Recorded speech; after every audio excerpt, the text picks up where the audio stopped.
What's up, guys? How we doing? Tuesday night hangout, only a few minutes late.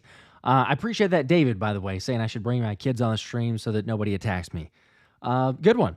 I can appreciate that. I'm sure that we're going to get into that topic of discussion with Sirianni, as I would imagine is normally the case. But shout out to everybody in the chat. Let me know where you're listening from, as always. Give as many shout outs as possible. And we got a lot to get into as well. I mean, obviously, with the game, the reactions. Frank from Philly 420, DJ Maddock, Sean, David, I mentioned, Trenton Wright, Darius James, Jamar, what's up? Rate of 1, yo. David, Virginia, let's go. Heck yeah, Keith, what's up? How we doing? Yes, we got several reasons for optimism, which is what I titled it. So, and I'm curious to get y'all's thoughts because naturally the Tuesday night hangout is usually the takeaways from the previous game, get into all of the other stuff. There's some news with Haason Reddick, Hunter Gonzo, what's up? YTS, Will Escalante, Texan Eagle, John M., Lloyd Price, Blaze, Lloyd from Wilmington, Delaware. There you go. West Philly from Gunner. Colleen, Patrina Nevels, let's go. Ryan, Nate from Savannah. Renzo, asking about how we feeling going into New York. Oh, yeah, we're going to talk about New York, although they have some injury news of their own. Not great news on that side. So just like we're dealing with Jordan Mailata, we've had it on both. Greg Hall saying, Josh, the show is fire. Keep it rolling. I appreciate that. Thank you. You guys make it possible. Y'all are the best. But, as many game recaps, hangouts, everything else. Micah Brown, what's up? Says, appreciate all your hard work. Keep pushing. That's what we're trying to do. We are absolutely trying to do that. But got to give a shout out, as always, the official sponsor of the show, of the channel, Underdog. So make sure, if you've not already, get involved with Underdog. They've got the pick'em options. They've got the draft options. By the way, if you're in Philly, obviously you can't do the pick'em, but the draft leagues have been doing a couple of those. Have been really fun. I have not won.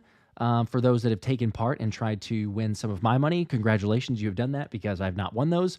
But there's those options that if you do not have it available for the pick'em. Otherwise, if you're in one of the 33 states that does offer it, congratulations to you because you have multiple options. I share those pick'ems on pretty much all of the socials. But again, shout out to Underdog because they are the reason we can do a lot of the giveaways. Not all of them, but a lot of them. For example, this one here, which is the Saquon Barkley signed Kelly Green helmet, which looks, pretty dope. It's pretty legit here. This might be so far out of the giveaways that we've done on this channel. Perhaps the best one, but this one will be given away eventually. I mentioned it on one of the past videos. I don't exactly know for sure yet. I'm thinking probably like the 80,000 subscriber mark, and then we just kind of go like every 5,000 from then on. But I need to get more word officially from the sponsor, but shout out to Underdog. Again, appreciate everything they do. Use the link in the description, get up to $1,000 bonus cash, or you just use code Philly Special. Obviously, the QR code is there as well. So, got to get into, like I say, lots of other topics here with the biggest takeaways of the game. We're going to get to your comments as well, but I figure we have to at least start out with BG, right? BG's 200th game, it's insane. The fact that he made it that far, not a lot of players do that, as we know. I think there's, 4 active players at the moment in the NFL that have played at least that number of games. Not very many. It's the most in Eagles history. But it's not only that, but it's the level to which Brandon Graham continues to play. He's one of your best players on the defensive line. Michael, with the certificate of authenticity, yes, we've got that one there as well. It does. It has the certificate because, we got to make sure that people get what they're hoping for. And yes, we can start with the Haason Reddick as well if there's a lot of comments on that side. David, you're right. The BG though mic'd up video. If you've not seen that one, I would highly recommend go give it a look because BG's some really good footage behind the scenes. Who doesn't love BG mic'd up for one? But yeah, especially whenever you get that type of insight. and his trash talk, which I loved Cleveland, where he was telling the guys as they're going back to the locker room, like, yeah, you're going to see us in your nightmares. We're going to be there. So, BG playing really good. Eagle One, what's up? Says, let's run it. Heck yeah. Trenton saying I'll be his last fan standing as far as Sirianni. So yes, we're all over the place in terms of topics and everything else there.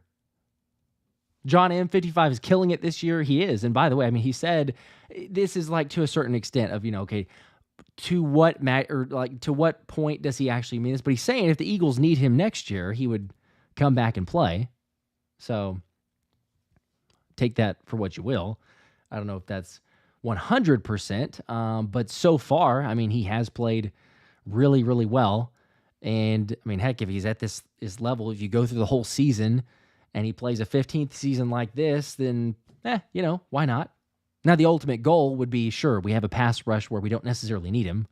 So, I mean, no offense to him, but I don't know that we necessarily want to have our 36-year-old dude as the best pass blocker on the squad, and yet, pass rusher on the squad, and yet we're close. I wouldn't say they're completely, but he is one of the most consistent. He's I think 14th, depending on which grading system you use and everything else, 14th rated edge rusher this season.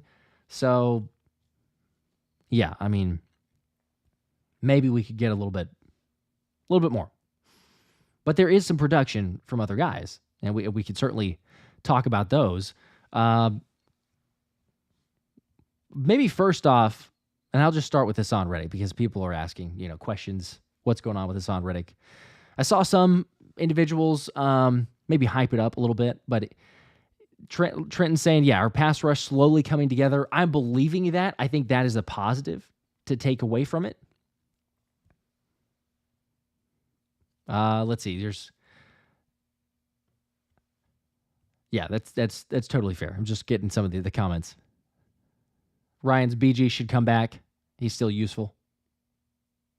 He is. I mean, there's no doubt. Free coupons, BG being the best D lineman is a double-edged sword. I would totally agree with you there.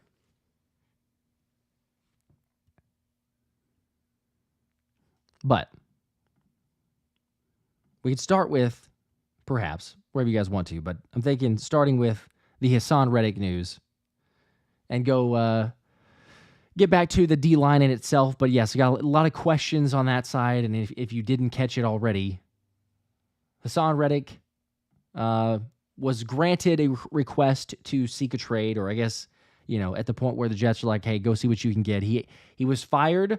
I covered this, last week, and probably everyone's up to date on it now. But he was fired by his agency. Does not happen very often. I don't think it's a great sign of your own agency saying, yeah, we're good. Thanks. We'll pass. But was fired there, and Drew Rosenhaus swooped in, said, all right, we're going to represent him. It's good representation, obviously, household name. But going to try to find a trade. They've been calling today, trying to find a team, a suitor, potential options there. Maybe you can help out the Jets. Obviously, with the Jets trading for Devonta Adams is kind of crazy. Nonetheless, try to go out and get what they can. By the way, Kramer, what's up? And Anthony Adebona, the man himself. Good evening, everyone. What's up? Elisa, yes, I can't believe we're 6 weeks into the season and this Reddick drama is still happening. It's ridiculous that we're here. You're right. The fact that it continues to come up,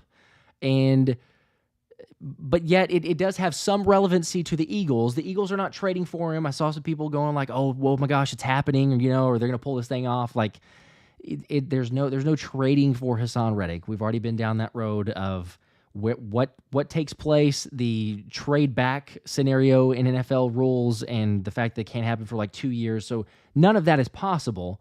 But when it comes to the Jets themselves, if they were to trade him to an NFC team, then, based on the report there and others that you see, but Josina Anderson, there's a conditional pick that the Eagles would get the 2026 second-round pick from the Jets instead of the third. So regardless of what he does, granted, he's missed too much of the season now, that if he were to play for New York, then, he's not going to hit those metrics for the conditional part to become a second-round pick there. But if you were to get traded to an NFC team, then, I don't know, there's a chance.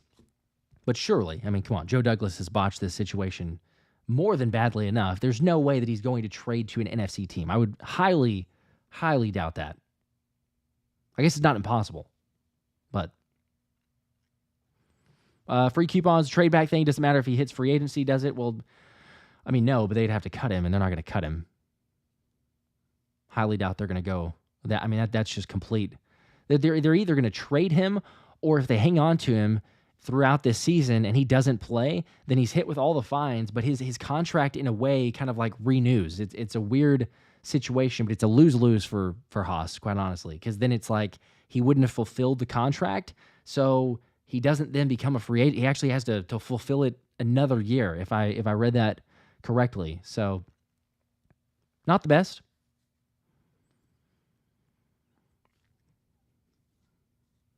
Let's see. Kramer, oh gosh, hurt your back today. Have a big golf outing Friday. Not good. That is not good. Hopefully recover pretty quickly. Not good with the back. Gotta take it easy. Tracy Ann, what's up? Seeing your comment there. Just joining. Andrew thinks they're going to have to cut him. Maybe so.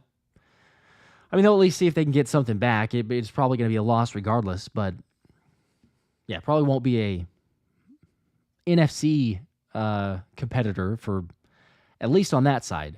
But you do start to see, not that you couldn't have already told, who's buyers, who's sellers in this season, any potentials to actually go in there and make some moves as we approach the trade deadline, which again is November 5th for those that are keeping track. So there's still a little bit of time, but we're getting close.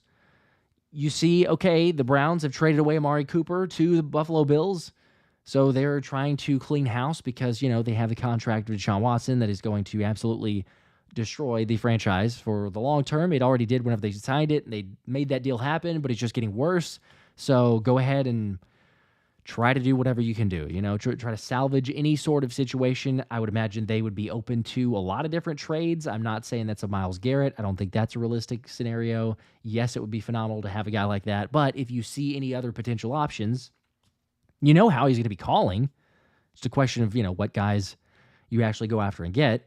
Ricky Rich saying, is Max Crosby a realistic trade or no? I mean, I put that one up there personally of the similar sorts of a Myles Garrett. I just don't see it because Howie's gone all in on Bryce Huff. And I know you could say, yes, there's some financials. There's a way to maneuver it. There's a way to make it work.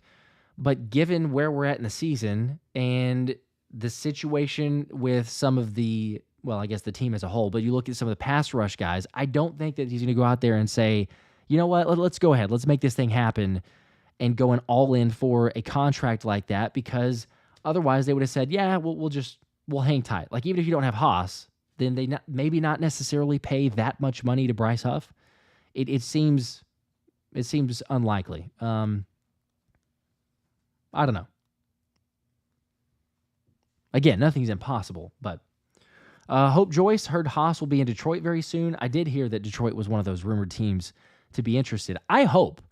It's again, I guess it's maybe a little bit like a double-edged sword, as forgot who it was saying about free coupons. Yeah, BG being the best defensive lineman is a double-edged sword. It's kind of a double-edged sword with Haas if he goes to an FC opponent, especially the Lions, because then you're like, well, if we end up running up against them, do we play Haas? Is he a big contributor? Either way, I mean, you weren't going to get him back. So I guess, yeah, at this point, I probably would hope that he goes to an NFC team. So we get a second-round pick. Then that trade looks even better. And then it looks, you multiply that if Bryce Huff starts showing up, which he did some. We're not going to say he played great, but he played better. And I think that's a cause for there's some optimism there.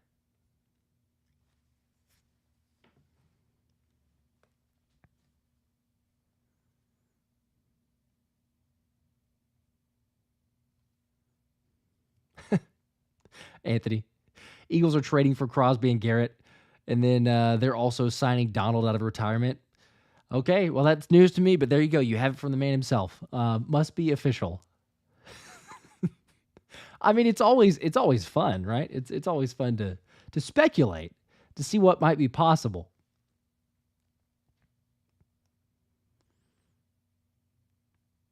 Let me get these super chats here as well, and then we're going to get to Bryce Huff because I am very interested. What did you guys think of Bryce Huff, by the way? I'm going to get to these super chats first, but Bryce Huff, we're talking about reasons for optimism, which the Eagles did give, and I thought it was great. Did the last video covering Bryce Huff and asking Fangio to change stances to have some of that confidence. I believe we saw it, but takeaways there. Is it fool's gold? You kind of buying in on it. You fully sold. I would understand. I'm not expecting really anyone to be fully sold on that. Neither am I, but I'm just curious. Where are you at with Bryce Huff? Bald Eagle, appreciate the 5. Said bringing Reddick back is a double-edged sword. You bring him back, he goes nuts. Then he has all the leverage. That's fair. Again, they're not. I don't think they're bringing him back. If you sign him, if he's cut, yes, like free agency and all. But that's just. It seems totally far-fetched. Justin with a 5, though. What positions do you think the Eagles will target at the trade deadline, and who would you trade for? That is a very good question, Justin. I'm not going to lie. I haven't totally gone all in yet because we are still a little bit from the trade deadline, and I'm trying to fully grasp where this team is at and what the ultimate weaknesses will be. And I know we're close, and I know we certainly have some of those in play right now, but I want to see like another game or two before you say, okay, maybe you go make a play or you go make a trade and get a guy there. Like ultimately, when I look at this team, I say offensively, there's more than enough guys. Like we should not be making a trade for any of those. And I think most people would understand and agree with that. But defensive side, okay, maybe a pass rush. I don't see it being a star pass rusher, but could it be a person to contribute? That would be nice. Linebacker would be really good as well. I think from what we've seen of Nakobe Dean, it's not great. It's left quite a bit to be desired. I think that's where a lot of us are at. And here I'll pull up one of the clips. There's multiple clips. I'll go ahead and throw one of these up here so we can just get a little visual while we're talking about it also. But Nakobe Dean just continues to fall for whether it's pump fakes, it's missing tackles in the open field, and every guy has missed tackles. So, we're not just singling out as, it's only Nakobe Dean missing tackles, but these continued plays are every single game. And we had 5 missed tackles from him in the Tampa one. I don't know what the official stat, someone probably has that in front of them if you do, what the official stat in terms of exact missed tackles. I know he for sure missed 2. It was this one here against Deshaun Watson, and he missed another one against Strong. I believe Strong was the running back. It was either Strong or Foreman on one of the runs. It's probably more than that, but I can just for sure remember 2. It just continues to be an issue, and especially when you couple that with the negative in the coverage grade, I'm like, okay, but yet you got rid of Devin White. Not saying Devin White was going to be the savior, not saying that Devin White would be playing much better, but we never got to see. We don't know. And there's not enough, even as Fangio mentioned today in his press conference, he said he's got to be better. He's not playing well enough. He's referencing it in terms of not just that one play, but combination of coverage, missed tackles, needs to be better. So, okay, great. At least he's calling him out. I don't know. Would it be the craziest thing to put Jeremiah Trotter Jr. in there? Just for some, I don't know, a series, a half, maybe even a game? See what he does?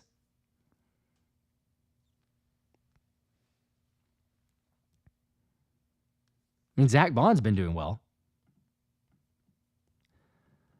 Zach Bond deserves a lot of praise. He's missed some tackles too. I'm not saying again he's completely clean from that, but Zach Bond has been the more consistent of the 2 linebackers and one of the less worrisome whenever they're out there on the field. Again, I think there's one from Johnny Page here of Bond's coverage. You look at it in the flats, he recognizes, gets out there, makes the tackle, good hit, good stop, only a gain of like 1 yard on second down. It's just the combination of recognition, making a play, and eliminating the big play potential. Unfortunately, too many times we've seen whether it's Nakobe Dean being targeted in the pass game or there's an open opportunity that he doesn't make the tackle and then a guy goes and makes on or gets, a lot more yards than they should. So I don't know. A trade for a linebacker is probably unrealistic as well. I don't think you're going to see any sort of blockbuster trade in any position. I think just looking at where the Eagles are at, who's on the team, thankfully you're getting Sidney Brown back. It'll be very interesting to see when, I guess first off, if he plays very soon, but when, because eventually he will. But if it's soon, and then when Sidney Brown gets on the field, and where is he going to play? Because Cooper DeJean, and we'll get to Coop, but Cooper DeJean locked up the slot position. I mean, shout out to Coop. It's why I was wearing this shirt, by the way. I mean, Coop was, as advertised, probably better on Sunday. I know it's just the Browns. We could just put that as a little disclaimer for every topic of discussion, for every part of the optimism that we may believe. But it's still the NFL. I mean, a win's a win. You held the team to 9 points, minus the special teams play. But like defensively, if we look at it, you say, okay, you held the team to 9 points. Cool. The Browns have not scored more than 18 in every single game. It's the first team since, the last 10 years, something like that. First team to do that in the first 6 games. So, yeah, they're abysmal. Everybody knows that. Deshaun Watson is Deshaun Watson. He's a shell of a quarterback. But, yeah, I would probably say you're looking at maybe a contributor at edge, possibly if we would like to see linebacker, but I can't imagine a big trade there because they decided to let go of Devin White. But that's where I'm at least personally. Yeah, Tyler said, we didn't know we had it good when we had TJ Edwards, man. I miss him. A lot of people do. That is totally understandable. I'm going to get to Damon's your super chat here in a second. What was Anthony's comment? Oh, here we go. Here's a good topic, because I know Anthony's always looking much further ahead than I am, and so I can appreciate his insight here. But edge and linebacker, he says edge and linebacker seem like obvious areas to target in a trade. Looking at Cleveland and Las Vegas, because again, obviously we talk about who are buyers and sellers, and we've seen clearly who that is based on these trades.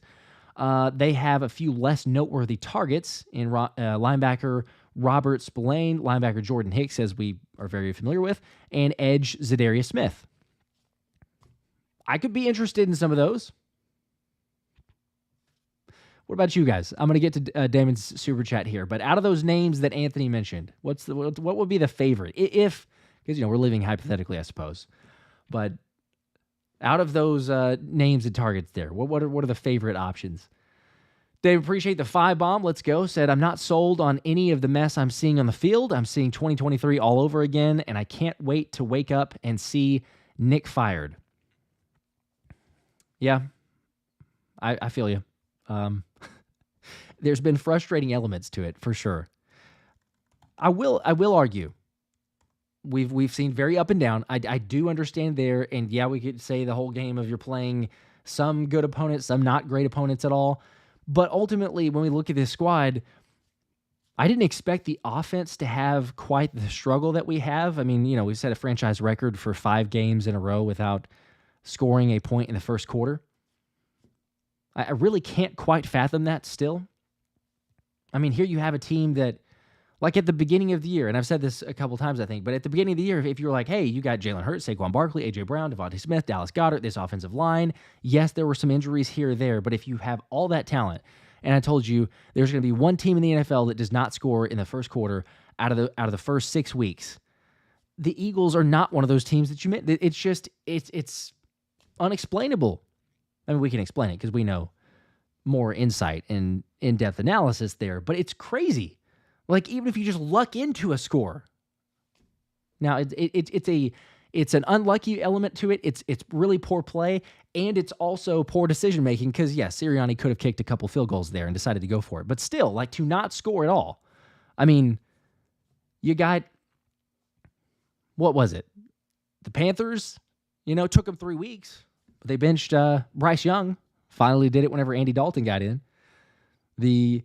What was it? I think the Patriots took 2 weeks to score in the first quarter.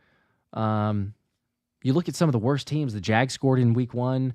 The Browns they scored in week 1 against Dallas. Like, really bad teams scored in the first quarter. So it's not the for sure end-all be-all. Everyone understands that. But, like, how many times are we just shooting ourselves in the foot to start the game off and go, well, there you go. We're going to get behind the 8 ball and Good luck. Hopefully we can climb our way out of it. Instead of maybe for once we could start with the lead and then see if things might be different. You're right, though. There's a lot of similarities from 2023. I will say, if we're looking at the defensive ratings from a season ago, the defense is better. We're still not getting takeaways. So I hear you there. But, I mean, if we're going, and the bye week plays a factor, I totally understand that, early bye week and everything else. But the Eagles are nowhere close to the dead last. We were through the first couple weeks. Saints game helped that, and then the Bucs game's like, okay, back and forth, the ebb and flow of it. But defensively, it's better. I'm not saying it's good. Definitely not saying it's great, but it's better than 2023. So I'm just not I'm not going to sugarcoat it saying, oh, this team's for sure a playoff team and it's going to make a deep run or anything. Like, rightfully so. We all know what we can see. It is a team that has struggled. It's a team with some weaknesses. Coaching, it's a team with some players that haven't lived up to the par, lived up to expectations yet. But shockingly or amazingly enough, after seeing a couple more games or seeing the game out of the bye week, but then even looking back and seeing the adjustments that Fangio has made, there's a lot of coaching element to this. And even though maybe the talent isn't necessarily there, if we look at compared to Eagles offense versus Eagles defense, I've got more confidence personally in the coaching element of the defense. Like, if the defense has one bad game, I'll go, okay, you know what? I'm going to hold on. I'm going to wait and see, because I think they can turn this thing around and make the adjustments they need to. Whereas offensively, we're going on 5 games, 6 weeks, going into the next one, 6 games. And I don't know. They keep saying we're going to fix it. It's going to be better. Sirianni wants to act like it's not that big of a deal. And he's like, oh, you guys keep harping on it and blah, blah, blah. It's not helping anybody. Okay, I get there's a psychological element to it, but it is a big deal when you're the only NFL team to not score in the first quarter. Your record's you're very close to be 4-1, or we're a drop away from being 4-1 instead of a 3-2. So there's optimism there. There's potential there, but I still come back to, like, can we please change something a little bit? All right, let me get to these the chat and the super chat as well, because I gotta keep up here. But you guys know I can get off on a tangent, especially just the emotions coming off the game, and we've gone back and forth, and all the comments with obviously the Sirianni stuff that happened, and the emotions, riding high. But Justin with a 2, what could we get from Maddox? I don't think there's a lot, quite honestly. It's hard to say.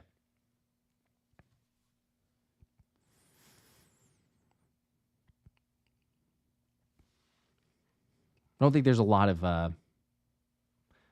I just, if you look at him, you think around the league, like, what team is going to say, yeah, you know what, I'm going to trade and get Maddox. I don't know, compensation wise, that you're going to get much at all for an Avonte Maddox trade. Did somebody say a bag of chips? I think somebody may have said that. There's Supreme Rich. We can get a bag of chips for Maddox. You're either gonna have him there for your backup option in case you have injuries, or you basically let him go.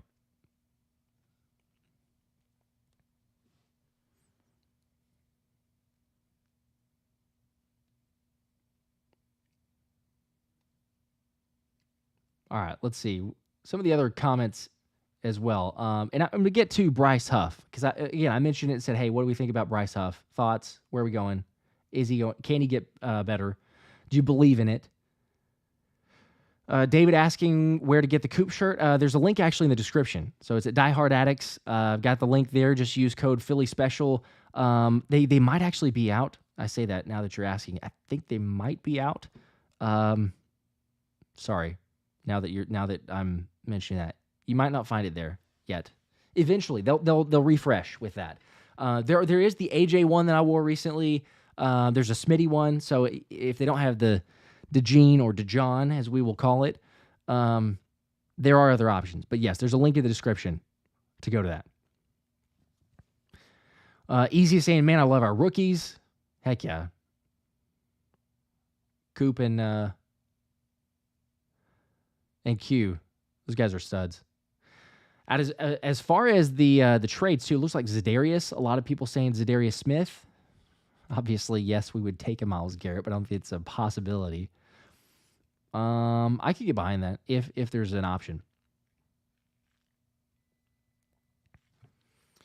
Nate, I try to be optimistic. I do. And then right before kickoff, sure, we'll be a little bit cautiously optimistic, but I think there's still hope in this team.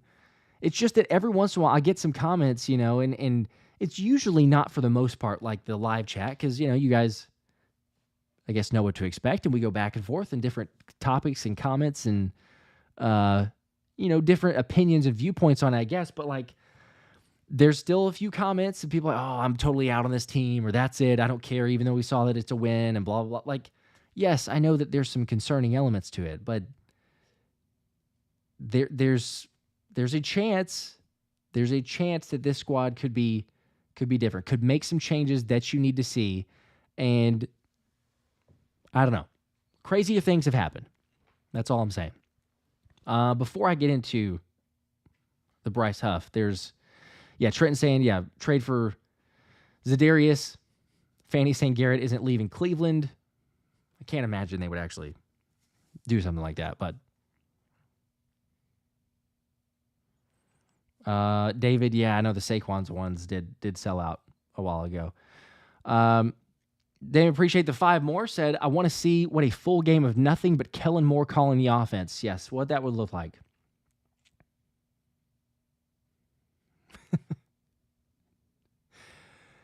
Okay, Frank, it's DeJean. I don't mind that. Everybody would like to see, Damon's, a Kellen Moore only calling the offense. I don't think that we're going to get that. However, I will say, because in case people did not catch this, Sirianni, obviously the comment that he made in the press conference afterward saying he called an offensive play that did not work on the 3rd and 1, and then he called a situation with the defense that also did not work. So Fangio clarified, and I think this is what most of us, or I don't know, maybe I shouldn't say most. I feel like there's a decent amount of people that were thinking, look, he's not calling the defense. Like, we don't need to overreact and say he's calling the defensive plays. He might be giving suggestions to the defense, but he's not doing like, hey, Vic, I'm taking over here. We're going to go and, 5-man front or just blitz in this situation, like calling different specific plays. He's not doing it from that format. And Vic, he clarified. He said, hey, no, he was basically saying, like, look for a check down here or something to that effect. It's one play, one scenario. Sure, that's probably too much even in that sense. Like, maybe he should just stay out of it altogether. But he's not going to be in there calling specific plays on the defense. The question that I would love to know, and I couldn't hear if anyone actually asked this in the press conference. I know they've tried to in the past, and Kellen Moore just, PC answer, which is usually what we get, is what did Nick call for the offense? Was it a specific play call? Because with the offensive mind and Sirianni's offense in itself, the game plan and all that, I could see him inserting himself on the offensive side of the ball where he's actually calling a play, not just, hey, maybe we like even a suggestion might be too far, but say, hey, maybe we run it or pass it. Instead, he's actually calling a complete play in that scenario. I don't know, but we're just, for clarification for people that were thinking or wondering and or freaking out to go beyond what Nick Sirianni's doing on a regular basis with the defense. He did not. Yes, Patrick saying apparently the play Fangio called didn't work. Sirianni being the leader and falling on the sword, he was at least willing to, sacrifice himself. As we've seen from last year, we say all we will about Sirianni, and I know there's lots that we can't stand, and there's lots of like micromanage, don't be involved in the offense. We see shades of it here and there, but even last year, he said something as crazy as like, oh, we were calling a play in the Seattle one to try to go and get a pass interference. There was basically no design. We're just calling a play to get a defensive pass interference. Like, nobody's that stupid to believe, okay, he was legitimately doing that. He was covering for the players, and AJ eventually came back and said, no, he was covering for us. We ad-libbed. That was our own scenario. So And that's probably why, because we keep on saying, like, the players themselves have Nick's back. Regardless of what happens, the players themselves want him as the coach for now. If at some point he loses the locker room, like we started to feel last year, there was a little bit of voices in there, maybe a little bit of lack of chemistry. We haven't gotten that side. Like, let's be honest. Say what we will about the dysfunction in the team, the offense struggling, the defense having its ups and downs, giving up things, late game scenarios, things like that. But we haven't really heard very many, if any, reports from, player can't stand this coach, beyond, tired or frustrated with someone. There's, people that are going to try to put something out there for, like, purposes of, the views and the clickbait and all that. But, like, even the Jalen Carter video, who knows for sure that he's looking to the side? Is he looking at Sirianni? Is he just in disgust because of the game and the scenario where it was that period? I don't know. But we haven't gotten follow-up reports where we did last year of anonymous player, anonymous receiver, tired with the offense, fed up with the offense, not being able to run certain plays, pass rush in dysfunction, no respect for Sean Desai, no respect for the defensive coordinator, players, talking out. It got crazy, as we all know. We haven't gotten there yet. So far, he's okay. He's going to keep his job. But as we've continued to say, like, if it ever goes beyond that, then, he won't be there. It'll be a very quick decision, I think. Let's see. Is it Equazi? We need to offer what we can to Haason Reddick if it's possible. Well, again, remember, they can't trade for Haason Reddick. The only way is if he gets cut. NFL rules. I believe it was who was that? Rappaport? I think Rappaport was the first one that broke that. But Eagles cannot trade back for Haason Reddick. So only if it's a cut and sign scenario. But then, still, you weren't willing to get a deal done previously. So I got to imagine Haas is like, look, I'm not going anywhere unless I'm guaranteed to get a deal, especially with the fines that he's accrued and everything else. Ryan with a 5 bomb, appreciate that. Said, I know traditionally the Eagles are not sellers at the trade deadline, but with the way Slay has been acting, I think we should trade him. They might. I mean, heck, if we look at what we have right now with the corners, I don't mind that. See what you can get.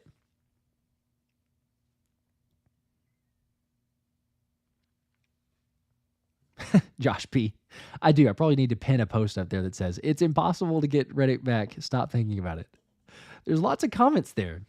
I've seen videos get posted, too, of people trying to kind of like, spur that along, I suppose. But nonetheless, it's a topic of conversation. But you're right. We should just put that up there so that we can be done with it. Ryan, going back to your point of Slay, though. Yeah, we here's the thing is we know what we have in Q 100%. Like, Q is for sure the best corner on this team. And then Coop at the slot played a good game, 6 tackles, playing physical, QB hit.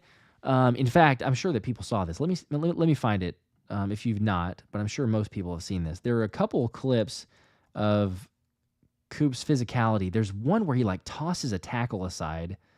Again, I'm sure that several people know what I'm talking about, but I can find it here. Here we go. Got it. That there is Jack Conklin. So, and then I did see several other comments saying, man, if Coop is doing that, then maybe he should be in there instead of Bryce Huff. But Bryce played better. Come on, he played better. This is him, by the way, just in case you're not sure which player that is. Right there. Just toss the former 2-time All-Pro right tackle, Jack Conklin, out of the way. And Cooper DeJean, probably, I'd have to look it up specific to get the exact number, but I'm thinking 80-pound, 90-pound difference. Toss him aside, go try to make a play. Dude's physical. He plays like a hybrid linebacker that you would want in the nickel position. So run support and in coverage, he played well. You've got Q now on the outside. If you were to trade Slay, it would have to be a contender. That's the only potential issue, is there'd have to be a contender that would be willing to pick up his contract and say, yeah, we see enough from Slay to maybe help get us over the edge, or if they have an injury concern and they acquire him of that sense, because there's not a team that's, tanking, that's looking to go and get a guy like Slay. But if you could, sure. I don't mind it. Get some compensation. Play Isaiah Rodgers out there on the outside. Got some people mentioning Keely Ringo as well. Fanny. There you go. See, I knew that hit was going to come up. Texan Eagle also. Yep. That hit by Ringo was tough. Let's see. I'll find that one. Nakobe Dean could make the tackle, but Kelee Ringo could.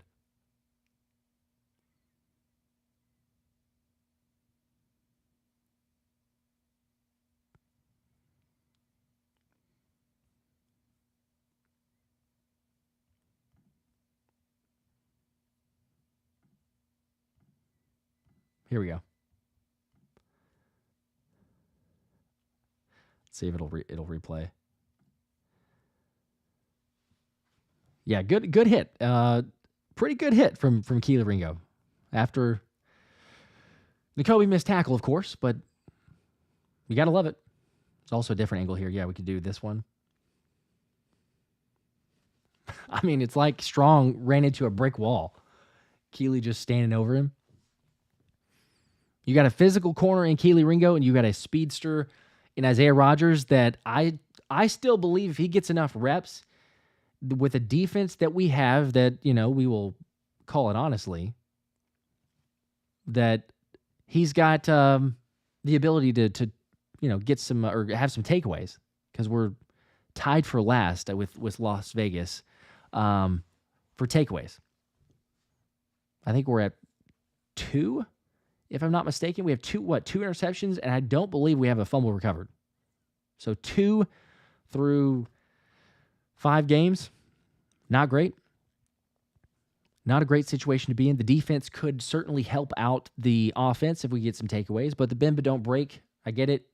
The philosophy there sometimes does not allude or not help itself with creating turnovers. And Fangio even said, he's like, hey, the youth might play a factor there too. We've got guys that are learning different positions, maybe not as confident to go for the ball, trying to just be, I don't know, maybe more so just fundamental, make a tackle. But, I mean, it feels like it's so long now since we've won the turnover battle in a game. It's even though we didn't turn the ball over, the Cleveland didn't either. They should have. Q would have had an interception if C.J. Gardner-Johnson did not run into him. But nonetheless, he will get one eventually.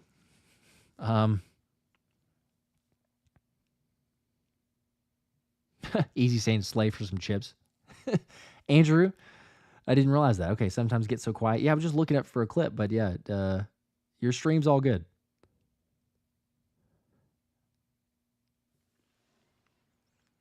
Eli, we did. We saw Dean tackle a guy that hurt Rodgers' hand. That should be fine, though, hopefully.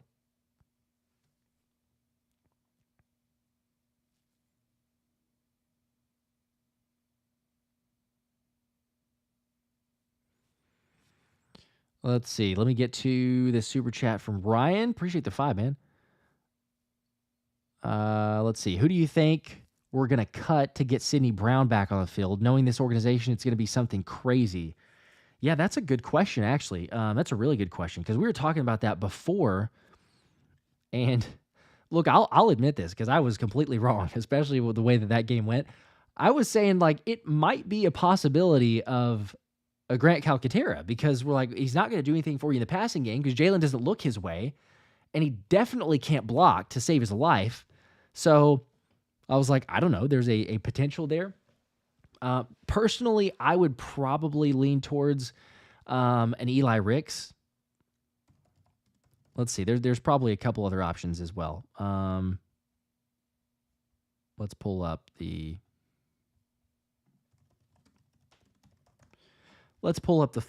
full squad to take a look here. But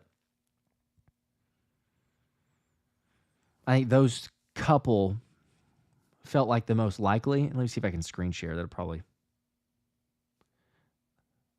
There we go.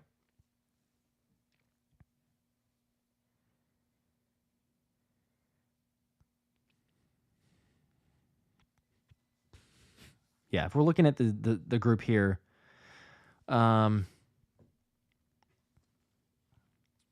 you've got Byron Young, potential, maybe. I mean, just thinking about guys that are on the bottom end of the roster and getting rid of. There's possibly that. Tristan McCollum, I know they're higher on him than initially expected. But if you're bringing back Sidney Brown as your backup option, they might risk losing that. I think that ultimately, if we keep it on the defensive side of the ball, which is what I would think, then I'd probably lean between Eli Ricks, Tristan McCollum, or probably like a Byron Young. One of those couple options. But you're right. I mean, it could be something crazy, someone unexpected. I don't know. Phil Cron, appreciate that. Said, I just got to say, I really appreciate your optimism. It's really refreshing and makes being an Eagles fan tolerable. Keep up the good work. Thank you. I try to be as optimistic as I can. At the same time, a little dose of reality and realism. And sometimes, maybe we get a little bit out there with the optimism and hope and everything else. But I would, personally, that's what I am, an eternal optimist, and maybe I go more that side, but I would rather be that way than the pessimist and just too much. Because that's just, I don't know, it just kills so much energy. Just the vibes and everything else. Like, who really likes to be around the person that's so negative Nancy all the time? No offense to any Nancys out there, but, Tracy, that's a good point. If you have an IR situation and she's saying Mailata goes on IR, I guess we'll see for the hamstring injury how long it's gonna be. Fly Tie, appreciate that as well. Thank you. Fitness, what's up?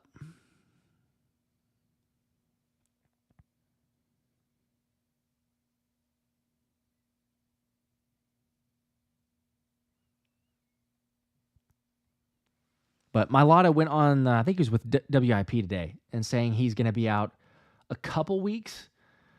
Don't exactly, I mean, the look of his injury appears, and, we're all speculating just from video here, but I mean, hamstring injury for a big guy like that, and the way that he was walking was not great. Let's see, I'm sure I can find the clip. Yeah, there we go. Or the way that he was hobbling. He said on the interview a couple weeks, but again, I mean, a couple weeks could be a couple weeks, several weeks. Are we talking about 2, 4, 6? Is it just like we don't know? Hoping for the best, but it's a really good point that Tracy brought up. Could be an IR situation, and in that case, we're like, okay, Mailata, IR, Sidney Brown, activate, you're good to go. There's also Anaya Smith, remember, because his practice window was activated. So the 21 days is what, probably 16 days or something like that. I'm not doing the math exactly, but somewhere around there. So eventually you're going to need 2 spots whenever the Eagles decide to bring Anaya Smith to the active roster, and the same thing with Sidney Brown.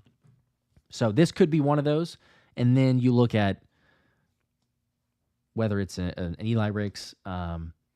That could be what it is. Jordan Mailata, IR, use the offensive spot. You could do it for either one, but use the offensive spot for Anaya Smith, and then Sidney Brown, and either maybe they cut Tristan McCollum, Byron Young, Eli Ricks, whoever they don't know or feel the best about, and then make space there. So, I don't know. Something to keep an eye on for sure. Let's see. Got a super chat here from Sam Lewis. Appreciate the 5. Says, what do you think the score will be of the Giants versus Eagles, and how many yards do you think Saquon will get? That's a good question. It's, I mean, I'll try to give one, I guess. It's a little bit early for score predictions, but fitness, I'm doing well. I'm a little bit under the weather, or something. I don't know. It's weird. I don't know. Had some like scratchy throat, and I don't know. It feels probably like the weather changing because it's getting a little bit cooler now. So hopefully that's all it is. But I'm doing well. We're blessed. Hopefully you are doing well also. Let's see. Official Dion. Yo, my guy, love the show. Go Birds. Go Birds. Tyler, going back to Mailata. Yes, Mailata's injury. At first, I was thinking, man, he tore the hamstring right off the bone. But he just had a couple weeks. So LA Kid saying it looks like 4 weeks.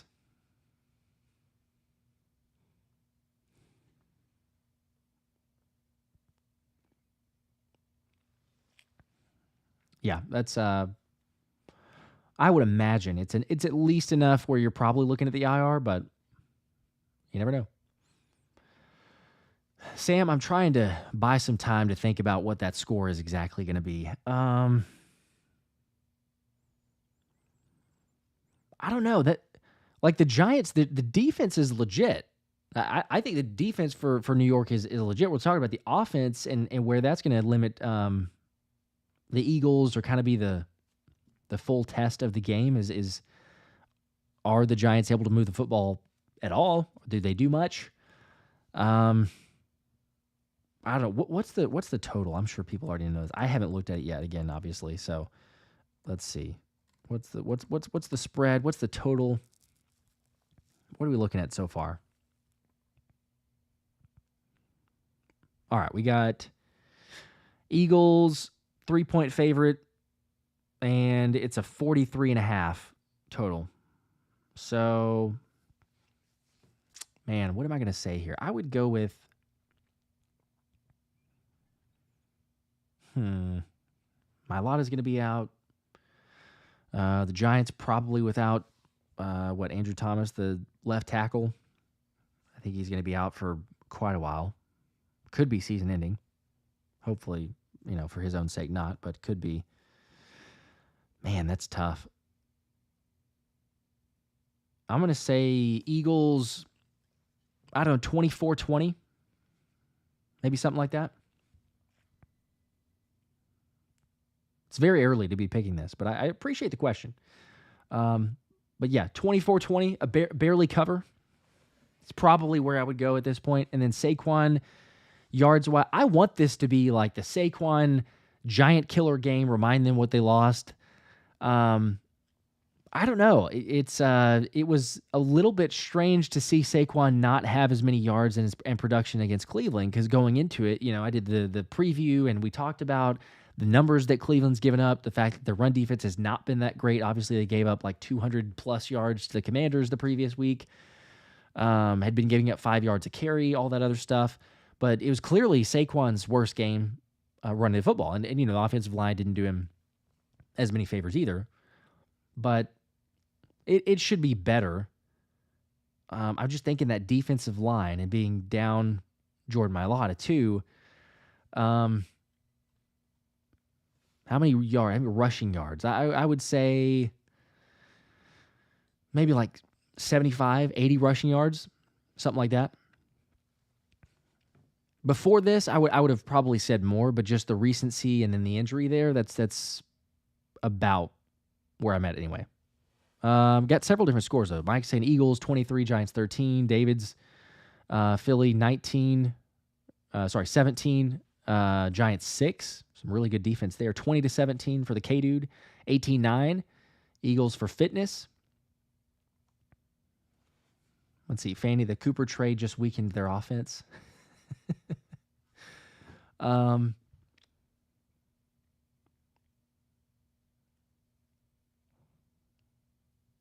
see. Michael 18-15. Some really unusual scores, but I can appreciate that. Tyler, the 38-13, big offensive outing.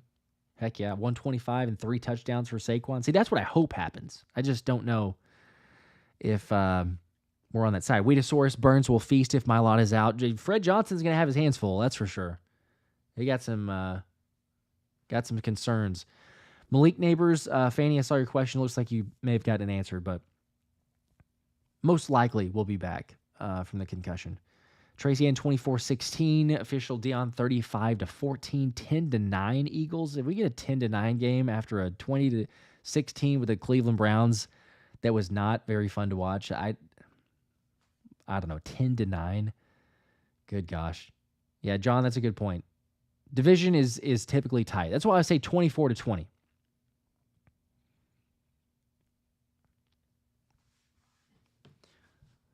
Maxwell, the 31-20 Eagles.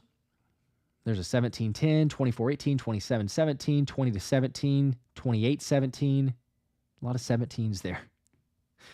I am with you. John, also the good comment of, can we get Moro Ojomo to play more? I'd be fine with that. Think about the fact that Jordan Davis did not play near as many snaps. He was okay might have even been pretty good in the snaps that he played, but he didn't play that many snaps. Let's see, where's the snap total? I looked at it earlier.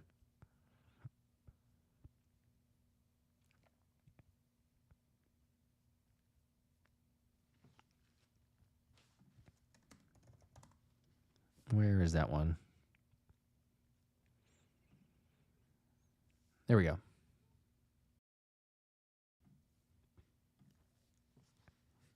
Total snaps in the Cleveland game. And Jordan Davis with 21. 21 for Jordan Davis and 21 for Moro Ojomo. But, you know, we expected Jordan Davis to play more snaps or maybe hoped that he would. I think that's where you want him, quite honestly. If you want him to be effective, because he made a couple really good stops in the run game. Even, I think there was one instance in the pass game or a pass rush where he was able to kind of help move the pocket a little bit. That's probably what you want from him. Otherwise, he just gets tired. He's not able to continue to make plays, be a force on the field. So, yeah, 21 snaps. You give more of those to Moro Ojomo. Let him play at least 21 snaps. He showed some things, maybe a little bit undersized, but as Fangio said, you know, he's got some strength, got some speed for someone that's an undersized defensive tackle. Milton Williams with 26 snaps. Yeah, I would say for sure. Get those guys. You know, Jalen Carter can play the 43, but for Jordan Davis, he needs to have less so that he can you know, have the explosiveness, have the athleticism. LA Kid asking next week, is that a trap game for us? I mean, I feel like we would have had to come off of a really good win for it to be a trap game. Any of them could be a trap game, but surely we can't be saying, oh, we're looking ahead.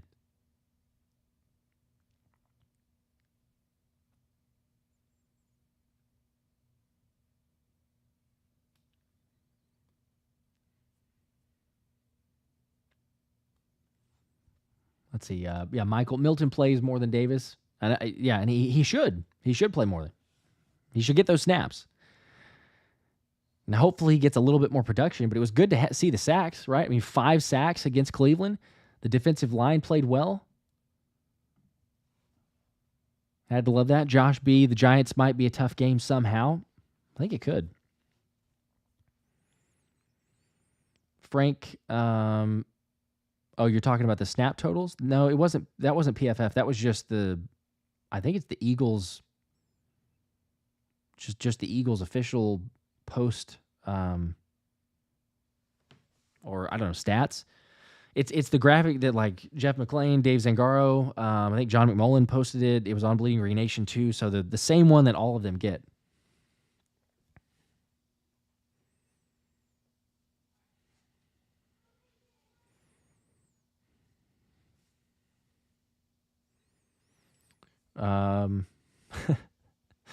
Josh, I just saw the other Reddick comment. Extrice. There's Can't trade him. Maybe if he's cut. Nothing's impossible there, but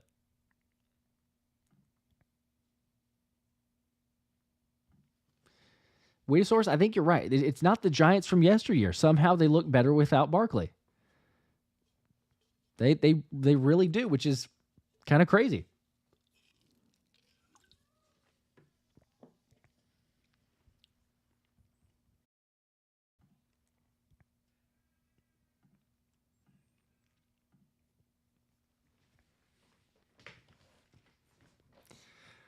I don't know, I'm going to go probably another 10 or 15 minutes, and I got to go help the wife. So any other questions, comments, Q&A, NFL news, other trades going on? Obviously, Devontae Adams and Amari Cooper, but takeaways there. Obviously, we keep it with the Giants game too, but Zapper guy here. Can they game plan to keep CJ from breaking up another interception from Q this week?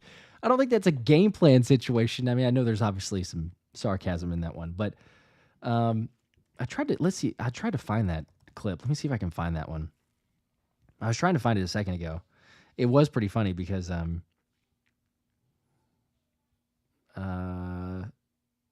Yeah, here it is. I was going to say, they were talking about it in the locker room and saying, like, oh, do we just, like, call for it in the air? Do you kind of like center fielder and second baseman in baseball? But Q was upset, understandably so. He had it. I mean, come on. It is there for the taking. He had it from a mile away. And then upset at CJ for like, man, bro, you just totally messed up. First career interception. I had the play there to be made. And just takes, I mean, this is without question. It's a severely underthrown ball. It's not a lot of velocity on it. There's no way. There's surely no way that Q drops that pass. But you're right. Yeah, we could hopefully finally get an interception. Is it this week? Actually, I just saw. We just sourced. That's a pretty good comment, actually. I just saw that one. CJ's prevented more INTs than touchdowns this season. I mean, that's some serious shade, but it's a fair point. Yeah, because he's allowed a ton of touchdowns on him and then take that one away from Q. But it could be this week. Daniel Jones is good for, one poor decision at least in the game. So if Q matches up, I would love to see, and I don't know, the only thing I've seen is Slay is day-to-day. So depending on where Darius is by the end of this week, maybe he starts, maybe he plays, perhaps he has to sit out. We'll see. We'll keep you posted on that one. But if he is out, then you could potentially get a pretty good matchup of Q on Malik Neighbors. And, I mean, come on, who does not want to see that showdown? He's going to get a lot of targets. Daniel Jones throw the ball his way. Make him pay. I'm just saying. Dom, appreciate that. Don't know if this is big Dom or whatnot, but appreciate the support. The 20 bomb. Let's go. Said, love the videos. I'd love to see a comparison video on what Kellen Moore's first season with Dallas versus his games here has been, just to see if we can expect better yet play from Hurts later in the season. That's a good point. Good question. I may try to find some video clips and everything. I know there's some info on that, as far as just kind of starting and then as they continue to go on. There's differences, and even Kellen Moore mentioned it in the press conference because he was kind of asked. I think Zach Berman was the one that asked him initially, like, hey, what's this? Is it different with different teams or different offenses, different play calls? How is this different? Things like that. And, Kellen gave, again, the PC answer that he typically does and not giving a whole lot away and says it's been fun, it's been a process, and blah, blah, blah. I just don't know if Kellen, and we probably won't be able to for sure find out, but I don't know if he had the micromanaging and the Sirianni, kind of helping with the game plan, or how much it was, hey, it's yours, take it and run with it, see what you can do here. But that's a great point. Yeah. See if we can try to find some more info on that one. If there's additional info on, I guess other reasons of optimism. Because I think there is, from what we've seen. And Jalen was graded better if you, we take all the gradings with a grain of salt. I understand that. But if we look at the Pro Football Network grades for quarterbacks this week, or last week, however we want to say that, but week 6 grades, then Jalen Hurts with a B+. Lamar Jackson and Jared Goff got an A-. But the next tier below that was Jalen Hurts, Caleb Williams, and Jordan Love. So overall, started the game, 5 incompletions to begin, but then after that, 16 for 20. 264 yards, 2 touchdowns, no interceptions. I think most importantly, as we would all admit, the no turnovers. No turnovers for the first time in 10 weeks, and also the first time, I mentioned this in the past video, the first time 2 touchdowns and no turnovers since week 9. That would have been the Dallas game, I believe, last year. So it's been a really, really long time, way too long for Jalen to have that type of game. But finally, we had one, and it also does me some good to see, Dak Prescott so far down there, the D rating, or the D grade. So congratulations, Dak Prescott and the all-in organization, not doing so great. But, there's a little bit of we'll still make fun of the Cowgirls, of course, but it takes a little bit away from it whenever the Eagles are not firing on all cylinders. Because, okay, I can't go, all in on making fun of them because we have had our own issues. Still, though.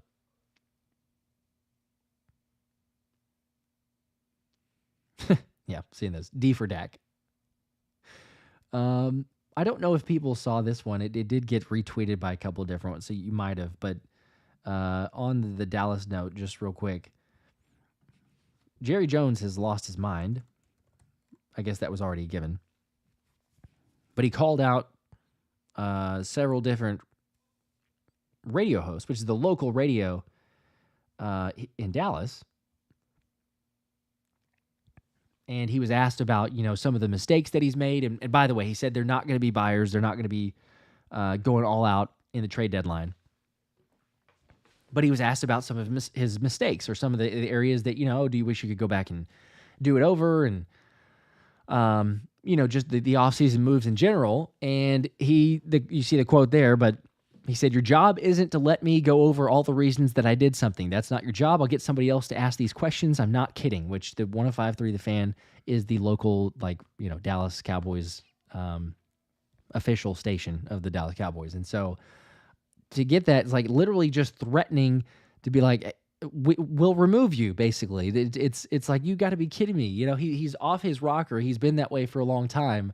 But just to have even questions of, do you question about this? Should you have done something differently?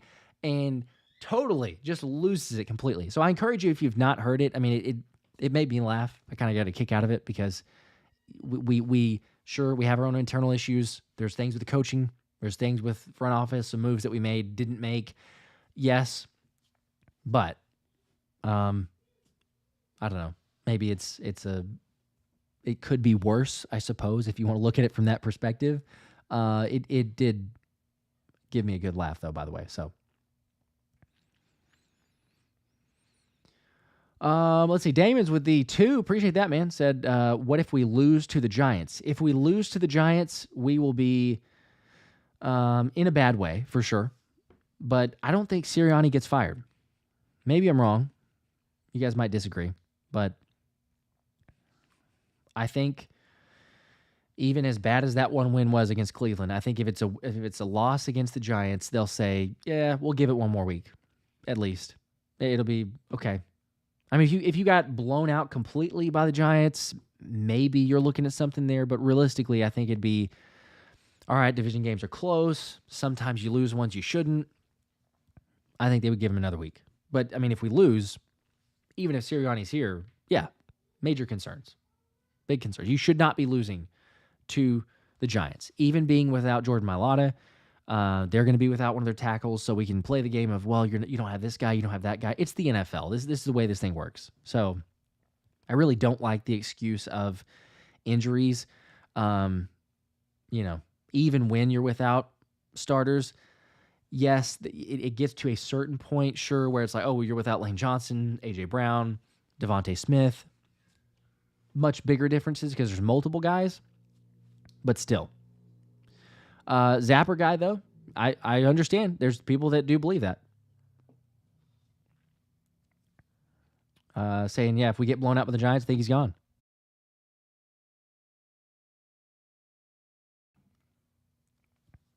LA Kid. I've seen the other video. Yes, we're bringing up the other comments for Jerry. Jerry's lost his mind.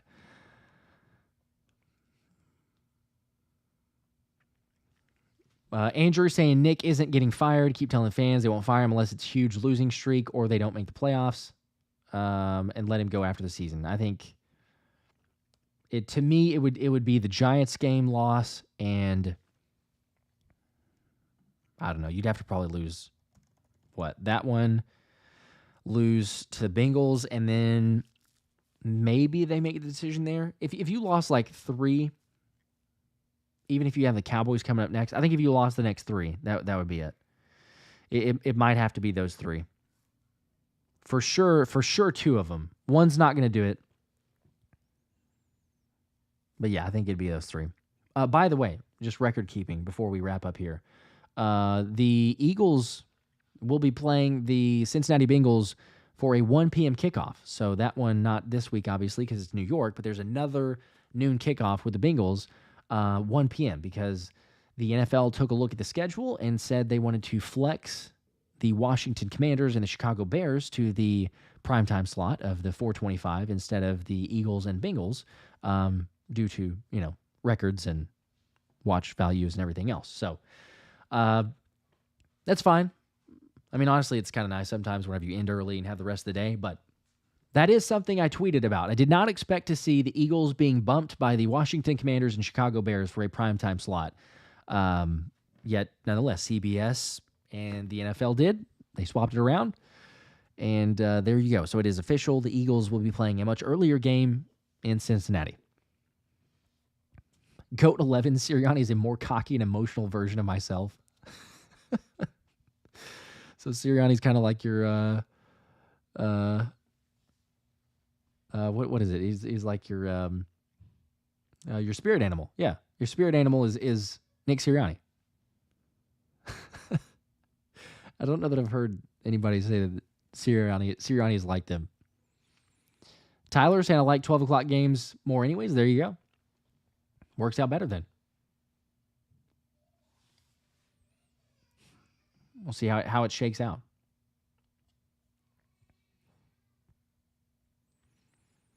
All right. I'm going to wrap it up here. Ramon, did I miss your comment? I'll get to yours real quick, and then I'm going to wrap it up. Oh, here we go. Sorry, I missed it.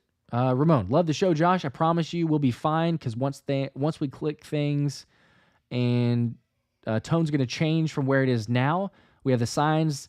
That's the case. Yes, Sirianni has to chill from everything. Okay. I appreciate that. Yeah, if we can get rolling, if we can get the momentum on the right track, if we can play a complimentary game of football for, 60 minutes. One game. Could we get it on all three phases? Offense, defense, special teams. I don't really know what that would look like because it's been way, way too long. The Miami game maybe is the first one that you could mention. It's certainly the only time or the last time that we won a double digit or won by double digits. So, yeah, maybe so. I would not trade a sixth for D-Hop. If I was the Eagles, I would not trade for D-Hop, period, because we have more than enough mouths to feed. We don't need another big-time receiver or someone who even potentially gets in there. We have more than enough offensive weapons. We just need to get the guys coached up right, scheme a little bit better, and play more consistently. Don't turn the ball over. So, all right. Appreciate you guys. Make sure to like button if you've not already. Make sure to subscribe if you are not, because, again, we're going to be giving this Saquon Barkley signed helmet as soon as the channel hits probably 80,000. I'm going to officially make sure on that. But a shout out to Underdog. Use the code if you've not already. And more videos to come. We'll have the Friday night hangout. There will be a jersey giveaway for that one. So stay tuned as well. It'll be any Eagles jersey of your choice. And until then, we'll see you guys. You know what it is. Go Birds.